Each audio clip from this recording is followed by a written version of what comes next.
So I'm still thinking about the ending of Ghost Trick Phantom Detective and how much I hate it. Because it's just... Hi, Link. It just...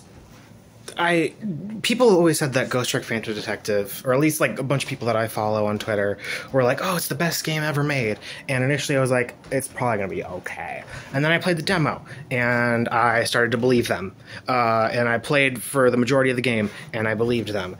And then I got to the ending, and spoiler alert, I'm gonna spoil the entire ending, all the twists. 3, 2, 1, you play as a cat. The ending, you're trapped in this submarine, everything's going to shit, and there's like this tense segment where like the submarine is going sideways, and you're climbing up the submarine trying to help Lynn escape as well, with I forget the little girl's name, but you're trying to help them escape so that they don't die, and the ultimate conclusion is you make it to the submarine, you escape through a torpedo, it's so tense, and then you make it to Sissel, or Yomiel, or is it Yoniel, I don't remember, that guy's body, and the resolution is going back in time 10 years and undoing literally everything that happened within those 10 years.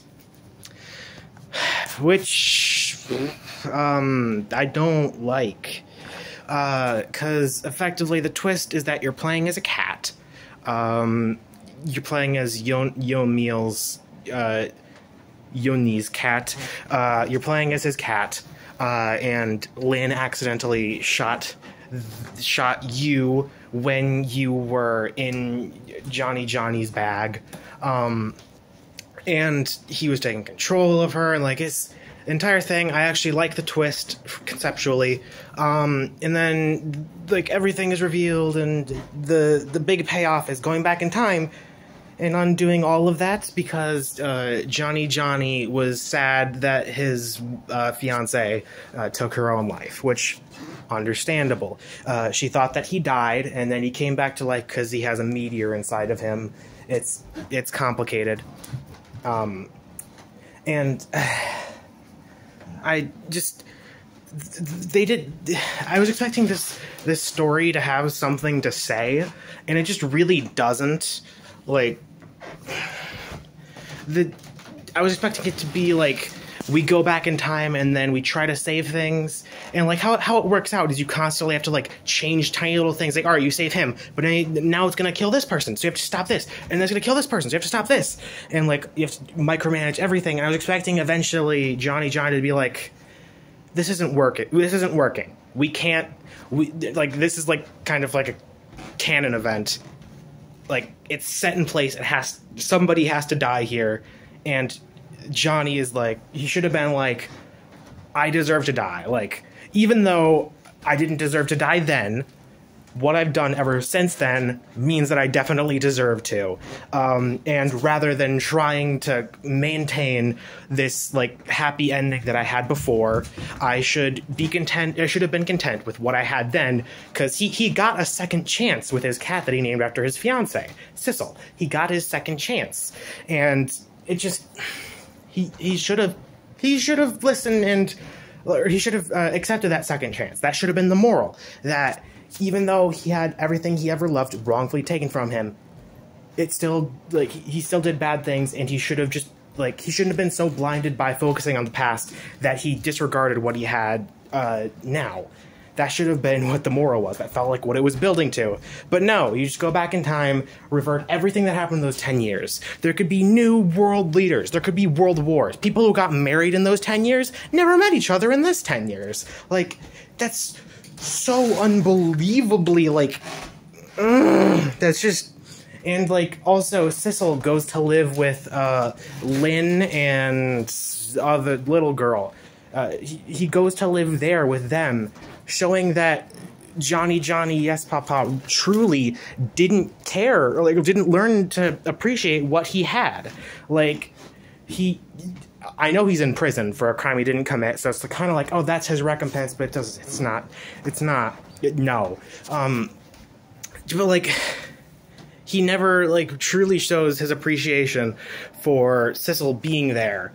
and just like it feels like such a strange choice. I just the ending is just so, it just ruins everything for me. Like, the ending should have been him realizing, wait a minute, we can't undo all of this. Like, Johnny accepting his fate, accepting that he has to die there because he's the one who deserves it most, considering that he spent the last 10 years never forgetting or forgiving anyone for what happened that night, even the innocent girl who he held at gunpoint.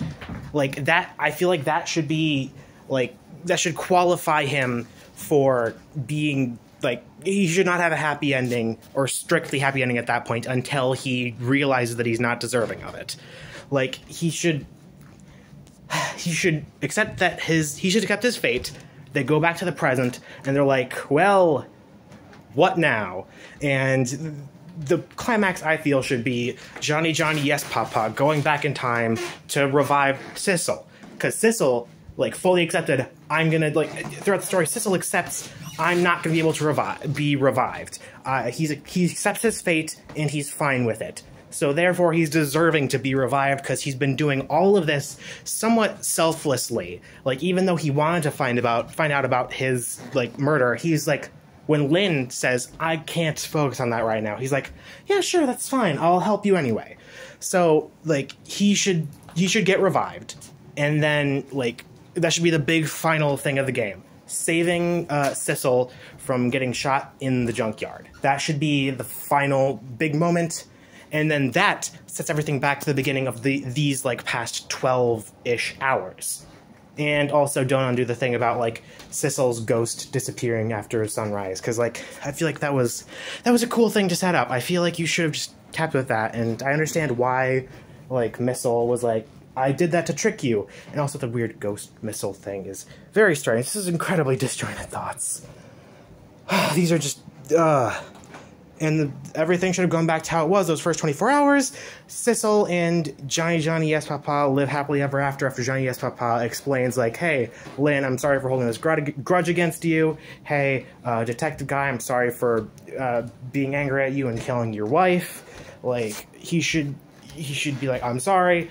And then he either goes to prison or, like, runs away and accepts, hey, I may not have Sissel, but I have Sissel. And then the moral of the story is, don't be so blind about how things were in the past that you refuse to notice what you have now. That's, like, such an obvious and clear way that the story was going, and then it just doesn't. And I don't get it. Shu Takumi has only ever written 2 games that have actual themes in them, and it's kind of astonishing. Like, how do you do this, Shu Takumi? I don't. It's a fun game. It feels like the story focused more on being a fun story rather than a story with something to say. And I understand that to an extent. I don't like it, though.